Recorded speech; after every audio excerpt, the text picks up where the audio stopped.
യാൻഷിങ് missing ആണ് എന്നുള്ള വിവരം അധികം വൈകാതെ തന്നെ ഷെന്തുവിന്റെ അസിസ്റ്റന്റ് അറിയുന്നു. അവൻ അപ്പോൾ തന്നെ ഷെന്തുവിന്റെ അടുത്തെത്തി വിവരം അറിയിക്കുന്നുണ്ട്. ഷെന്തു ഉടനെ തന്നെ അവനെയും കൂട്ടി യാൻഷിങ്ങിനെ അന്വേഷിച്ച് പുറപ്പെടുന്നു. കുറച്ചപ്പുറത്തായി മന്ത്രി വൂവിനെ കുറച്ചുപേർ കൈകാര്യം ചെയ്യുന്നത് കണ്ട് അവരായിരിക്കണം കൊലയാളിയുടെ കൂട്ടാളികൾ എന്ന് കരുതി അവർ അവിടെ എത്തി അദ്ദേഹത്തെ സഹായിക്കുന്നു. പക്ഷേ അദ്ദേഹത്തെ തല്ലിക്കൊണ്ടിരുന്നത് അദ്ദേഹത്തിന്റെ ഭാര്യയുടെ സഹോദരനും അയാൾ കൊണ്ടുവന്ന ഗുണ്ടകളുമാണ്. ഭാര്യയെ പറ്റിച്ച് വേറെ പെണ്ണുമായി അയാൾ ബന്ധമുണ്ടാക്കിയെന്ന് കരുതിയായിരുന്നു അവർ അയാളെ ഉപദ്രവിച്ചുകൊണ്ടിരുന്നത്.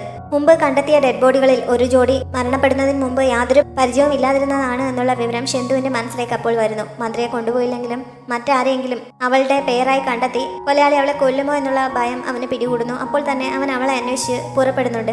യാൻഷിങ് ഈ സമയം എവിടെയോ അബോധാവസ്ഥയിൽ കിടക്കുകയാണ്. അങ്ങനെ കിടക്കുമ്പോഴും അവൾ ഷെന്തുവിനെ സ്വപ്നം കാണുന്നുണ്ട്. ആദ്യം കണ്ടത് കുട്ടിക്കാലത്ത് അവന്റെ ഒപ്പം ഏതോ ഫെസ്റ്റിവൽ നടക്കുന്ന സ്ഥലത്തേക്ക് പോയതിനെ കുറിച്ചാണ്. പിന്നെ കണ്ടത് ഇപ്പോൾ അവരുടെ വിവാഹം കഴിഞ്ഞതിന് ശേഷം തന്റെ ഭാര്യയായി ഒരിക്കലും അവളെ അംഗീകരിക്കില്ല എന്ന രീതിയിൽ പലതവണ അവളെ ഭീഷണിപ്പെടുത്തുന്ന ഷെന്തുവിനെയാണ്. അതിന്റെ അവസാനം അവൻ തന്നെ വെട്ടിക്കൊലപ്പെടുത്തുന്നതായും അവൾ സ്വപ്നം കാണുന്നു. അബോധാവസ്ഥയിലാണെങ്കിൽ പോലും ആ സമയത്ത് അവളുടെ കണ്ണുകൾ നിറഞ്ഞൊഴുകുന്നുണ്ട്.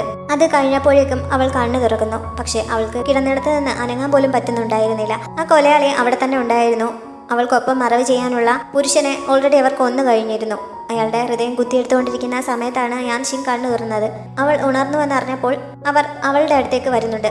എന്തായാലും ഞാൻ മരിക്കാൻ പോവുകയല്ലേ, നിങ്ങളുടെ മുഖമെങ്കിലും എന്നെ ഒന്ന് കാണിക്കാൻ അവൾ അവരോട് പറയുന്നു. പക്ഷേ ഞാനങ്ങനെ നിന്റെ മുഖം കാണിച്ചു കഴിഞ്ഞാൽ നീ കൊല്ലപ്പെട്ട് കഴിയുമ്പോൾ പ്രേതമായിട്ട് വന്ന ഷെന്തുവിനോട് എന്നെക്കുറിച്ച് പറഞ്ഞാൽ ഞാൻ എന്ത് ചെയ്യും എന്നവർ ചോദിക്കുന്നു. കൂട്ടത്തിൽ അവളെ കൊല്ലുമെന്ന് ഭീഷണിപ്പെടുത്തുന്നുമുണ്ട്. ഇത്രയും വലിയ ക്രൂരത അവരെന്തിനാണ് കാണിക്കുന്നത് എന്നൊക്കെ അവൾ ചോദിക്കുന്നുണ്ടെങ്കിലും അതിനൊന്നും മറുപടി പറയാതെ ആ പുരുഷന്റെ ശരീരത്തിനടുത്തിരുന്ന സാമ്പ്രാണി എടുത്ത് അവളുടെ അടുത്ത് കൊണ്ടുവച്ചിട്ട് അതിന്റെ പുക അവർ അവളുടെ മൂക്കിലേക്ക് കയറുന്ന വിധം തട്ടിവിടുന്നുണ്ട്. അത് ഉള്ളിൽ ചെന്ന് കുറച്ച് സമയം കഴിയുമ്പോൾ അവളുടെ ബ്ലഡ് ഒക്കെ കോട്ടാവും. ആ സമയത്ത് അവളുടെ ഹൃദയം തുറന്നെടുത്താലും ബ്ലീഡിംഗ് ഒന്നും ഉണ്ടാവുകയില്ല. അതിനുവേണ്ടിയാണ് താൻ വെയിറ്റ് ചെയ്യുന്നത് എന്ന് അവർ അവളോട് പറയുന്നു. അവരെ പിന്തിരിപ്പിക്കാൻ വേണ്ടി അവൾ പിന്നെയും ഓരോന്ന് പറഞ്ഞു നോക്കുന്നുണ്ട്. ഞാൻ ഷെന്തുവിന്റെ ഭാര്യയാണ്, എന്നെ കൊന്നാൽ അവൻ ഒരിക്കലും നിന്നെ വെറുതെ വിടാൻ പോകുന്നില്ല. ഇപ്പോൾ പിന്തിരിയാൻ തയ്യാറാവുകയാണെങ്കിൽ നിങ്ങൾക്ക് വേണ്ടി ഞാൻ ക്ഷമ ചോദിക്കാം. നിങ്ങളുടെ ശിക്ഷ കുറയ്ക്കാൻ ഞാൻ റിക്വസ്റ്റ് ചെയ്യാം. ഞങ്ങൾ തമ്മിൽ നല്ല ബന്ധത്തിലാണ്. ഞാൻ പറഞ്ഞാൽ എന്തായാലും അവൻ കേൾക്കും എന്നൊക്കെ അവൾ പറയുന്നുണ്ട്. പക്ഷെ അവൾ അങ്ങനെയൊക്കെ ഷെന്തുവിനെ കുറിച്ച് പറയുന്ന സമയത്ത് അവൾ കിടക്കുന്ന സ്ഥാനത്ത് മറ്റാരോ കിടക്കുന്നത് പോലെയാണ് ആ കൊലയാളിക്ക് തോന്നുന്നത്. അതോടെ ആകെ ഭ്രാന്ത് കയറിയതുപോലെ അവർ അവളുടെ കഴുത്തിനെ കുത്തിപ്പിടിച്ച് അപ്പോൾ തന്നെ കൊല്ലാൻ തുടങ്ങുന്നു. യാൻഷിങ് ശ്വാസം കിട്ടാതെ മരണപ്രാളത്തോടെ പിടയുന്നുണ്ട്. ആ സമയത്ത് തന്നെ അവർ കത്തി അവളുടെ നെഞ്ചിലേക്ക് കുത്താനും ഉയർത്തുന്നു. പക്ഷെ തക്ക സമയത്ത് ഷെന്തുവും അവന്റെ ആൾക്കാരും കൂടി അവിടെ എത്തി അവളെ രക്ഷപ്പെടുത്തുന്നു. മരണത്തെ തൊട്ട് മുന്നിൽ കണ്ട അവസ്ഥയിലായിരുന്നു യാൻഷിങ്. അതുകൊണ്ട് തന്നെ അവൾ കരയാൻ തുടങ്ങുന്നുണ്ട്. ഷെന്തു അവളുടെ അടുത്തേക്ക് എത്തി വേഗം അവളെ താങ്ങി തന്റെ തോളിലേക്ക് കിടത്തുന്നു. കൃത്യസമയത്ത് എത്തിയതിന് അവൾ അവന് കരഞ്ഞുകൊണ്ട് നന്ദി പറയുന്നുണ്ട്. അവൾ അങ്ങോട്ടേക്ക് വരുന്നതിന് മുമ്പ് അവളുടെ ശരീരത്തിലൊക്കെ ഒരു പ്രത്യേക പൊടി വിതറിയിരുന്നു. അവന്റെ നായ മണം പിടിച്ച് അങ്ങനെയാണ് അവളുടെ ലൊക്കേഷൻ കണ്ടെത്തിയത്. കൊലയാളി അവർ ഇതിനകം കീഴ്പ്പെടുത്തിയിരുന്നു. അപ്പോഴേക്കും രാജ്ഞിയുടെ അസിസ്റ്റന്റും അങ്ങോട്ടേക്ക് എത്തുന്നുണ്ട്. അതിനുശേഷമാണ് കൊലയാളിയുടെ മുഖത്തെ മാസ്ക് അവർ മാറ്റിയത്. മാഡം ടാങ് ആയിരുന്നു അത്. തന്റെ നിഗമനം വെറുതെ ആയില്ലല്ലോ എന്ന് യാൻഷിങ് ചിന്തിക്കുന്നുണ്ട്. അവൾ എന്തോ പറയാനായി എഴുന്നേക്കുന്നുണ്ടെങ്കിലും അപ്പോഴേക്കും ബോധം നഷ്ടപ്പെട്ട് മയങ്ങി അവന്റെ തോളിലേക്ക് വീഴുന്നു. അവരെ ചോദ്യം ചെയ്യലിനായി ഇമ്പീരിയൽ ഗാർഡ്സിന്റെ ഓഫീസിലേക്ക് കൊണ്ടുപോകാൻ ഷെന്തു ഓർഡർ നൽകുന്നുണ്ട്. യാൻഷിങ്ങിന് പിന്നീട് ബോധം വീഴുമ്പോൾ ചുച്ചു അവളുടെ അടുത്തുണ്ട്. അവൾ വീട്ടിലെ ബെഡ്റൂമിൽ കിടക്കുകയാണ്. ഷെന്തു പറഞ്ഞിട്ടായിരുന്നു ചുച്ചു അവളുടെ സഹായത്തിനായി അവിടെ എത്തിയത്. ഞാൻ ഉറങ്ങിയിട്ട് എത്ര സമയമായി, എത്ര ദിവസങ്ങൾ കഴിഞ്ഞു, ക്രിമിനലിന്റെ ചോദ്യം ചെയ്യൽ കഴിഞ്ഞോ എന്നൊക്കെയാണ് യാൻഷിങ് ഉണർന്നപ്പോൾ തന്നെ ചോദിച്ചത്. നീ ഉറങ്ങിയിട്ട് വെറും 2 മണിക്കൂറേ ആയിട്ടുള്ളൂ. അവരെ ചോദ്യം ചെയ്യാനായി ഇമ്പീരിയൽ ഗാർഡ്സിന്റെ ഓഫീസിലേക്ക് കൊണ്ടുപോയിരിക്കുകയാണ് എന്നൊക്കെ ചുച്ചു അവളെ അറിയിക്കുന്നു. യാൻഷിങ് അപ്പോൾ തന്നെ അങ്ങോട്ടേക്ക് പോകണമെന്ന് വാശി പിടിക്കുന്നുണ്ട്. പക്ഷെ നിന്നെ എങ്ങോട്ടും വിട്ടയക്കരുതെന്നാണ് ഷെന്തു എന്നോട് പറഞ്ഞിരിക്കുന്നത് എന്ന് പറഞ്ഞ് ചുച്ചു അവളെ തടയുന്നുണ്ട്. നിന്റെ ഫ്രണ്ട് ഞാനാണോ അതോ അവനാണോ? ഈ കേസ് ആദ്യം മുതൽ അന്വേഷിച്ചത് ഞാനല്ലേ. എങ്ങനെയാണ് അവരെ ചോദ്യം ചെയ്യേണ്ടത് എന്ന് എനിക്ക് നന്നായി അറിയുള്ളൂ. അല്ലെങ്കിൽ അവർ ഒന്നിനും മറുപടി നൽകാൻ പോകുന്നില്ല. അതുകൊണ്ട് എനിക്ക് അങ്ങോട്ട് പോയേ പറ്റുള്ളൂ എന്ന് പറഞ്ഞ് യാൻഷിങ് വാശി പിടിച്ചപ്പോൾ പിന്നെ ചുച്ചു തടയുന്നില്ല. ഇമ്പീരിയൽ ഗാർഡ്സിന്റെ ഓഫീസിൽ അവരെ ചോദ്യം ചെയ്യാനായി രാജ്ഞി നേരിട്ട് തന്നെ എത്തിയിരുന്നു. ഷെന്തുവിനെ കൂടാതെ ലുവോഷിയും പ്രിൻസസും അവിടെ എത്തിയിട്ടുണ്ട്. രാജ്ഞിയുടെ വിശ്വസ്തനായ ഒരു ഉദ്യോഗസ്ഥന്റെ വിധവയാണ് ഈ മാഡം ടാങ്. അതുകൊണ്ട് തന്നെ രാജ്ഞിക്ക് അവരാണ് ഈ കുറ്റകൃത്യം ചെയ്തത് എന്നറിഞ്ഞപ്പോൾ ശരിക്കും നല്ല വിഷമം ഫീൽ ചെയ്യുന്നു. എന്തുകൊണ്ടാണ് അവർ ഇങ്ങനെ ഒരു ക്രൂരത കാണിച്ചത് എന്ന് രാജ്ഞി ചോദിക്കുന്നു. പക്ഷെ അവർ ഒന്നിനും മറുപടി നൽകാൻ തയ്യാറാവുന്നില്ല. ആരുടെയും ചോദ്യങ്ങൾക്ക് മാഡം ടാങ് ഒരു ഉത്തരവും നൽകാതെ ഇരിക്കുന്ന സമയത്താണ് യാൻഷിങ് അവിടേക്ക് എത്തിയത്. പെർമിഷൻ ഇല്ലാതെ അങ്ങോട്ടേക്ക് കടന്നു വന്നതിന് ആദ്യമേ തന്നെ അവൾ ക്ഷമ പറയുന്നുണ്ട്. മിനിസ്റ്റർ ഓഫ് ജസ്റ്റിസിലെ ക്ലർക്ക് എന്ന നിലയിൽ അവരെ ചോദ്യം ചെയ്യാനാണ് വന്നിരിക്കുന്നത് എന്നും അവൾ അറിയിക്കുന്നു.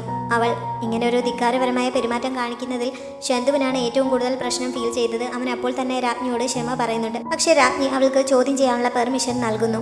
ആ സീരിയൽ മർഡറുകളെ കുറിച്ച് അതുവരെ കിട്ടിയ വിവരങ്ങൾ യാൻഷിങ് രാജ്ഞിയുടെ മുമ്പിൽ പറയുന്നുണ്ട്. കൊല്ലപ്പെട്ട പുരുഷന്മാരെല്ലാം തന്നെ വിവാഹം കഴിഞ്ഞവരാണെങ്കിലും ഇങ്ങനെയുള്ള ദാസിമാരുമായി അടുപ്പം പുലർത്തിയിരുന്നവരാണ്. അതേപോലെ തന്നെ കൊല്ലപ്പെട്ട സ്ത്രീകൾക്കെല്ലാം പ്രത്യേക രീതിയിലുള്ള ഹെയർ സ്റ്റൈലും ആഭരണങ്ങളും മുഖത്തിനോടുള്ള സാമ്യവും ഒക്കെ ഉണ്ടായിരുന്നതിനെ പറ്റിയും അവരെല്ലാം പൈപ്പ വായിക്കുന്നതിനെ പറ്റിയുമൊക്കെ അവൾ പറയുന്നു. ഇങ്ങനെ ഒരേപോലെ സാമ്യതയുള്ള ആളുകളെ തന്നെ തിരഞ്ഞെടുത്ത് അവർ കൊല നടത്തിയതിന് എന്തെങ്കിലും പ്രത്യേക കാരണമുണ്ടോ? ആരോടെങ്കിലും ഉള്ള വ്യക്തി വൈരാഗ്യമാണോ ഇതിന് പിന്നിൽ? അവർക്ക് മുമ്പ് ഏതെങ്കിലും രീതിയിലുള്ള ട്രോമ ഉണ്ടായിട്ടുണ്ടോ എന്നൊക്കെ യാൻഷിങ് അവരോട് ചോദിക്കുന്നു. പക്ഷെ അവർ അതിന് മറുപടി നൽകാതെ അവളോട് ഭയങ്കരമായി ദേഷ്യപ്പെടുകയാണ് ചെയ്തത്. അവരെ ദേഷ്യം പിടിപ്പിക്കാൻ വേണ്ടി തന്നെ യാൻഷിങ് പെട്ടെന്ന് ഷെന്തുവിനെ നന്നായി കെയർ ചെയ്യുന്ന രീതിയിൽ കുറച്ച് ദിവസങ്ങൾക്ക് മുമ്പ് എന്റെ ഭർത്താവിന് ഒരു കോൾഡ് പിടിപെട്ടിരുന്നു. ഇപ്പോഴത്തെ കാലാവസ്ഥ വളരെ മോശമാണ്, നന്നായി ശ്രദ്ധിക്കണം എന്നൊക്കെ ഷെന്തുവിനോടായി പറയുന്നു. അവന് ആദ്യം കാര്യം മനസ്സിലാവുന്നില്ലെങ്കിലും അവൾ മാഡം താങ്ങിനെ പ്രകോപിപ്പിക്കാൻ വേണ്ടിയാണ് അങ്ങനെ പറയുന്നത് എന്ന് മനസ്സിലായതോടെ അവനും അവളോട് നല്ല സ്നേഹമാണ് എന്ന രീതിയിൽ സംസാരിക്കുന്നു. അവർ രണ്ടുപേരും കൂടി ഇത് ഇമ്പീരിയൽ ഗാർഡ്സിന്റെ ഓഫീസാണ് എന്നുള്ള കാര്യം മറന്ന് അവരുടെ ബെഡ്റൂം ആണ് എന്ന ധാരണയിലാണോ സംസാരിക്കുന്നത് എന്ന് ലുവോഷി ഇതിനിടയിൽ ചോദിക്കുന്നുണ്ട്. അവർ തമ്മിൽ നല്ല സ്നേഹത്തിലാണ് കഴിയുന്നത് എന്നറിഞ്ഞതിൽ സന്തോഷമുണ്ട് എന്ന് രാജ്ഞിയും പറയുന്നു. പക്ഷേ ഇപ്പോൾ ഈ ചോദ്യം ചെയ്യലാണ് പ്രധാനം, അതിൽ നിന്ന് ശ്രദ്ധ മാറി പോവരുത് എന്നും രാജ്ഞി ഓർമ്മിപ്പിക്കുന്നു. ഈ സമയത്തൊക്കെ മാഡത്തിന്റെ റിയാക്ഷൻ എങ്ങനെയാണ് എന്ന് യാൻഷിങ് ശ്രദ്ധിക്കുന്നുണ്ട്. ഇതേ സമയത്ത് തന്നെയാണ് ഇൻസ്പെക്ടർ ഷൂ അവിടെ എത്തി യാൻഷിങ്ങിന്റെ കയ്യിൽ ഒരു പേപ്പർ നൽകിയിട്ട് പോയത്. സമാനമായ രീതിയിൽ കൊല്ലപ്പെട്ട ഒരു ജോഡി ഡെഡ് ബോഡികൾ കൂടി കണ്ടെത്തിയിരിക്കുന്നു. അതിലുള്ള പുരുഷന്റെ മുഖം ഞാൻ വരച്ചതാണിത് എന്ന് പറഞ്ഞ് യാൻഷിങ് ആ ചിത്രം രാജ്ഞിയെയും മറ്റുള്ളവരെയും കാണിക്കുന്നു. അത് കണ്ടതോടെ ഒരു ഭ്രാന്തിയെ പോലെ മാഡം താങ് ചാടി വീണ് അത് അവളുടെ കയ്യിൽ നിന്ന് തട്ടിപ്പറിക്കുന്നുണ്ട്. യാൻഷിങ് ഒരു വശത്തേക്ക് വീണ് പോകുന്നു. ഷെന്തു ഓടിച്ചെന്ന് അവളെ പിടിച്ച് എഴുന്നേൽപ്പിച്ച് അവളുടെ മുടിയൊക്കെ നേരെയാക്കി കൊടുക്കുന്നുണ്ട്. ആ പേപ്പർ മാഡം താങ് പിച്ച് കീറി കഷ്ണങ്ങളാക്കുന്നു. ശരിക്കും മാഡം താങ്ങിനെ അങ്ങനെ ഒരു അവസ്ഥയിൽ എത്തിക്കുക തന്നെയായിരുന്നു യാൻഷിങ്ങിന്റെ ഉദ്ദേശം. അത് കഴിഞ്ഞ് അവൾ ഒന്നുകൂടി ചോദിച്ചപ്പോഴേക്കും മാഡം താങ് സംഭവിച്ചത് ഓരോന്നായി പറയുന്നുണ്ട്. അവരുടെ സഹോദരിയെ കുട്ടിക്കാലത്ത് മിസ്സായതാണ്. വർഷങ്ങൾക്ക് ശേഷം അവർക്ക് സഹോദരിയെ കണ്ടുമുട്ടാൻ കഴിഞ്ഞു. പക്ഷെ ആ സമയത്ത് അവരൊരു ദാസിയായിരുന്നു. പൈപ്പ നന്നായി വായിക്കാനും അറിയാമായിരുന്നു. മാഡം താങ് ഇഷ്ടപ്പെട്ടിരുന്ന ഒരാളുമായി അവരുടെ വിവാഹം ആ സമയത്ത് കഴിഞ്ഞിരുന്നതാണ്. പക്ഷേ അടുത്ത് തന്നെ നടന്ന ആ ഒരു ഫെസ്റ്റിവൽ ദിവസം സ്വന്തം ഭർത്താവിനെയും അനിയത്തിയെയും കാണാൻ പാടില്ലാത്ത സാഹചര്യത്തിൽ അവർ കാണുന്നു. അവർ രണ്ടുപേരും കൂടി തന്നെ ചീറ്റ് ചെയ്യുകയാണ് എന്നറിഞ്ഞ മാഡം താങ്ങിന് വിഷമം സഹിക്കാൻ കഴിയുന്നില്ല. അതിന്റെ ദേഷ്യത്തിൽ അവർ സഹോദരിക്ക് വിഷം നൽകുന്നു. പക്ഷേ സഹോദരി ആ വിഷം കഴിക്കുന്നതിന് മുമ്പ് തന്നെ അവിടെ എത്തിയ അവരുടെ ഭർത്താവ് അത് വാങ്ങി കുടിച്ച് സ്വയം ജീവൻ എടുക്കുന്നു. അത് മാഡം താങ്ങിന് വലിയൊരു ഷോക്കായിരുന്നു. അതിനുശേഷം അവരുടെ സഹോദരിയെ കാണാതായതാണ്. ഒരുപാട് കാലം അവർ അവളെ അന്വേഷിച്ചു. അവസാനം അവർ അവളെ കണ്ടെത്തിയത് അയാളുടെ ശവക്കല്ലറയ്ക്കുള്ളിലാണ്. രണ്ടുപേരും കെട്ടിപ്പിടിച്ച നിലയിൽ മരിച്ചു കിടക്കുന്നതാണ് അവർ കണ്ടത്. ഭർത്താവ് തന്നെ വഞ്ചിച്ചതും തന്നേക്കാൾ കൂടുതൽ അനിയത്തിയെ ഇഷ്ടപ്പെട്ടതുമൊന്നും അവർക്ക് ഒരു തരത്തിലും ഉൾക്കൊള്ളാൻ പറ്റുമായിരുന്നില്ല. അതാണ് അവരുടെ മനസ്സിനെ ഇങ്ങനെ ഒരവസ്ഥയിൽ എത്തിച്ചത്. പിന്നീട് തന്റെ സഹോദരിയോട് സാമ്യമുള്ളവരെ കണ്ടപ്പോഴൊക്കെ അവരെ കൊല്ലണം എന്നുള്ള ചിന്ത അവരുടെ മനസ്സിലൂടെ കടന്നുപോയി. അങ്ങനെയാണ് അവർ ഇത്രയധികം കൊലപാതകങ്ങൾ നടത്തിയത്. സത്യമെല്ലാം അറിഞ്ഞു കഴിഞ്ഞപ്പോൾ അവർ ഇത്രയധികം കൊലപാതകങ്ങൾ ചെയ്തതിന് യാൻഷിങ് അവരെ കുറ്റപ്പെടുത്തി സംസാരിക്കുന്നു. അത് കേട്ടപ്പോൾ നീ ശരിക്കും ബുദ്ധിമതിയാണ് എന്ന് കരുതി നിന്റെ ഈ ബുദ്ധിയും സൗന്ദര്യവും കൊണ്ട് മാത്രം എന്നും നിന്റെ ഭർത്താവ് നിന്നെ മാത്രം ഇഷ്ടപ്പെടുമെന്നാണോ നിന്റെ വിചാരം? അവൻ ഉറപ്പായി നിന്നെ ചീറ്റ് ചെയ്യും എന്നൊക്കെ അവർ അവളോട് പറയുന്നു. അത് കേട്ടപ്പോൾ ഷെന്തു അവളുടെ അടുത്തേക്ക് വന്ന് നിൽക്കുന്നു.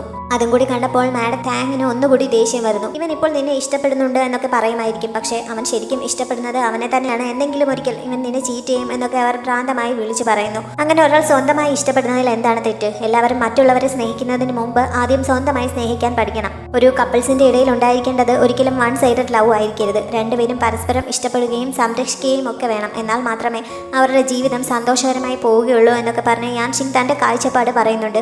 അവൾ അങ്ങനെയൊക്കെ പറയുന്നത് ഷെന്തുവിനെ ശരിക്കും അട്രാക്ട് ചെയ്യുന്നുണ്ട്. ആ സമയത്ത് അവൻ അവളുടെ കൈ ചേർത്ത് പിടിക്കുന്നു. യാൻഷിങ് ശരിക്കും അമ്പരന്ന് അവനെ നോക്കുന്നുണ്ട്. അവരുടെ സ്നേഹം കണ്ട് രാജ്ഞിയും അസിസ്റ്റന്റും ഒക്കെ സന്തോഷിച്ച് നിൽക്കുകയാണ്. കുറ്റം തെളിഞ്ഞ സ്ഥിതിക്ക് തക്ക ശിക്ഷ രാജ്ഞി തന്നെ തീരുമാനിക്കാൻ ഷെന്തു രാജ്ഞിയോട് റിക്വസ്റ്റ് ചെയ്യുന്നു.